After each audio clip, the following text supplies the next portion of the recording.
Welcome to Unit 12, Internal Violence Dealing with Terrorism. Our agenda for Unit 12 is as follows.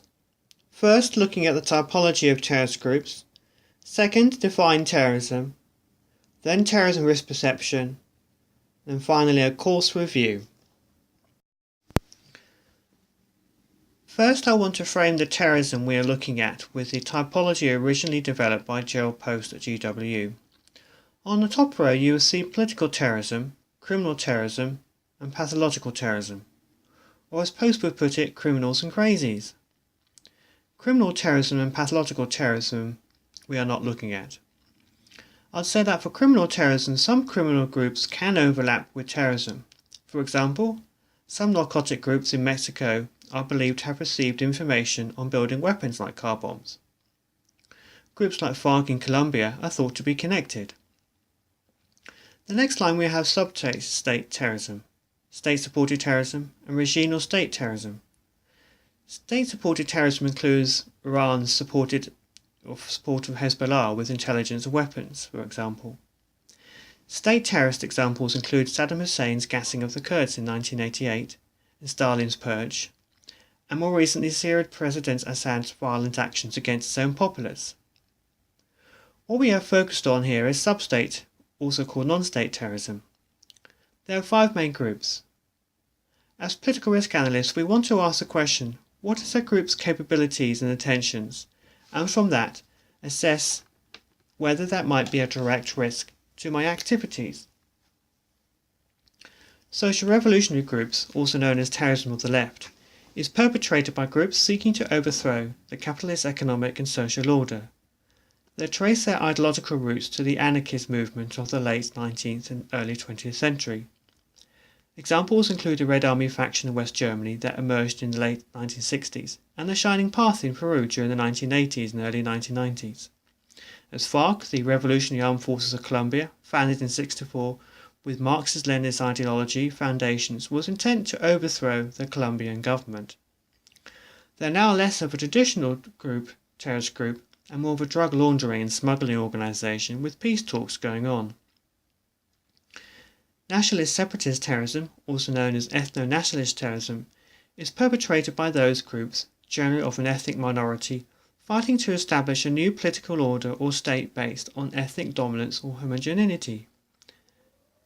Examples include the Provisional Irish Republican Army, or PARA or IRA, and ETA for an independent Basque territory from Spain.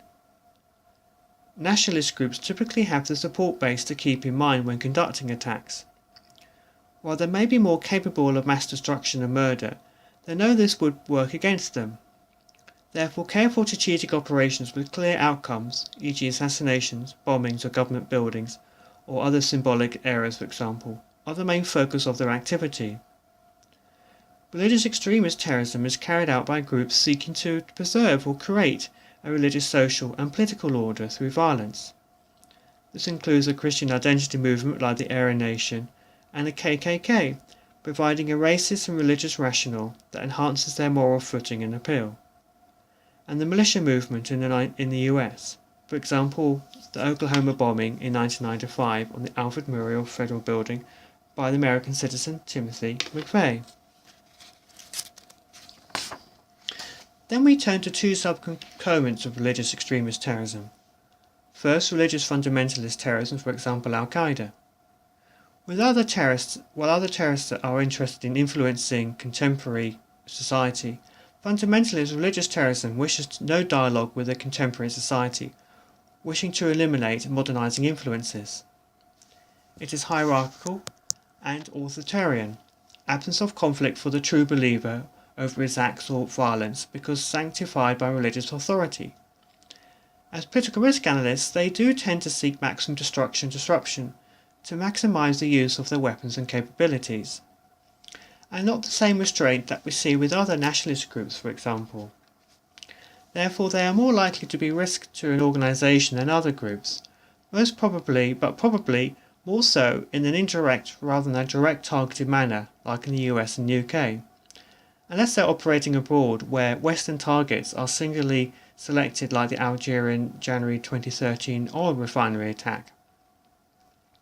The new religions group include Umshirinko, a religious cult who attacked Tokyo's subway system with sarin in 1995.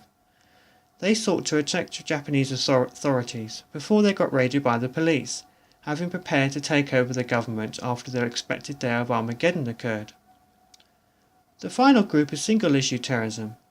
Examples include Animal Liberation Front, who target pharmaceutical companies, environmental groups.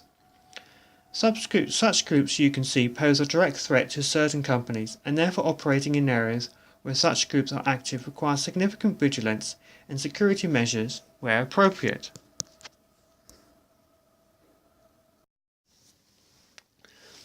Next, we turn to defining terrorism. You can spend a whole class and extensive time to defining terrorism, but here is a good definition we can use from Lawrence Freedman at King's College London. Freedman defines terrorism as a two-stage process. First, independent deliberate acts of violence or threats of violence against the populace, intended to produce a particular psychological effect, terror, on the assumption that second, this will influence the target's whole political system through shifting its attitudes and behaviour. What is particularly great about this definition is that it focuses on how terrorists try to influence and coerce the whole political system, and the emphasis on terror. This neatly brings us back to the risk perception on the next slide.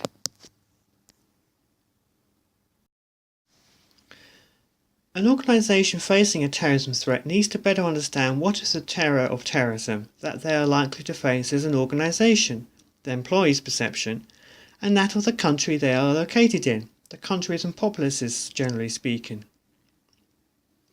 The latter is particularly important to help ascertain to what extent is terrorism taking a major societal toll and causing an adverse environment to operate in. Let's look back at the risk perception matrix. First, locate terrorism in the bottom right-hand quadrant. Given the uncertainty and dread surrounding terrorism, why is this risk not then located in the unknown risk quadrant? A possible explanation is that the original psychometric studies were undertaken in the US during the late 1970s, when terrorism was viewed by Americans as a risk relevant to only foreign countries, e.g. the Middle East and parts of Europe, and therefore perceived more as a known rather than an unknown risk. Although the idea of terrorism becoming more of an unknown risk to Americans post 9/11 may sound contradictory, the hazard of terrorism may have shifted into the dread unknown risk quadrant, as the perceived risk of terrorism on the US homeland is elevated.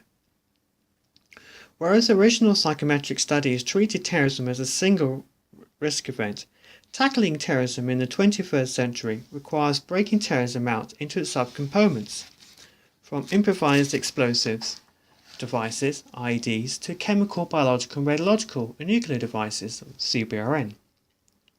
Research suggests IEDs and CBRN events could be plotted at different areas on the risk matrix given their varying risk characteristics.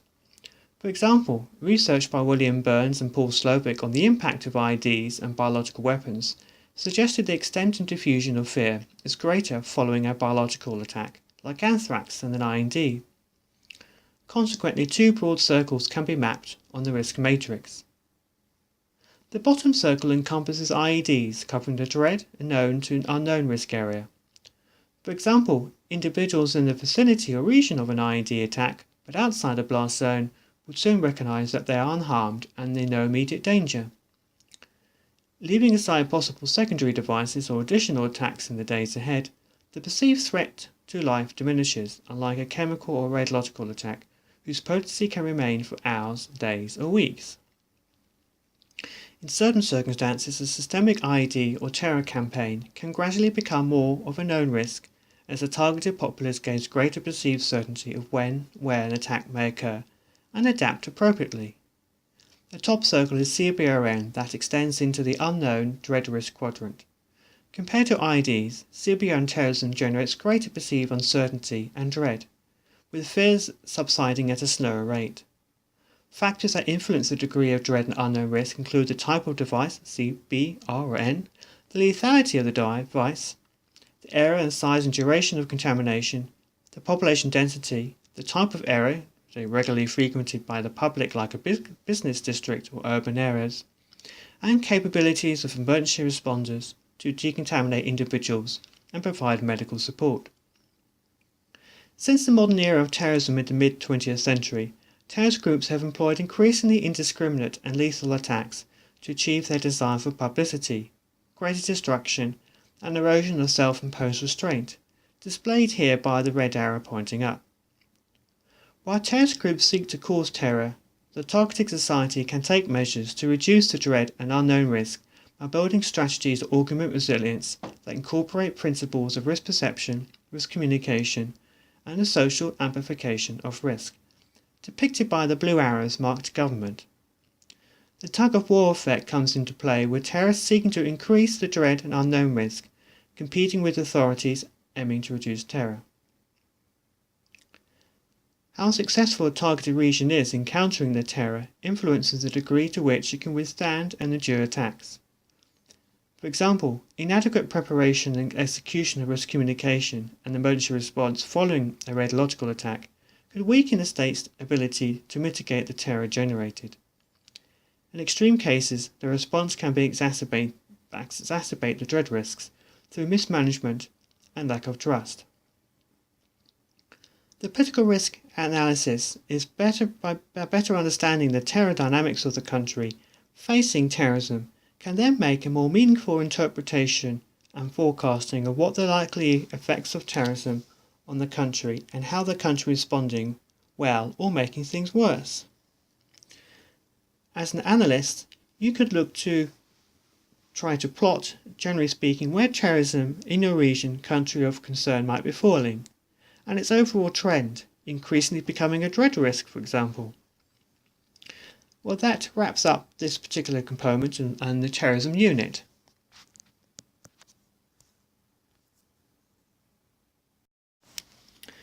Now I want to make some closing statements on the course. Here are the key areas we have looked at. A slide I used at the beginning of the course. Societal behaviours like risk perception, risk communication, social amplification of risk, business and organisational risks to include capital markets, expropriation, regulation, risk mitigation and management techniques, and terrorism, and a wide lens approach to include futures, demographics, democracy transition, and finally tools such as risk modelling, J-curve, and wargaming scenarios, and the obsoleting bargaining model. Thank you for going through all the units, and I look forward to receiving your final paper in due course.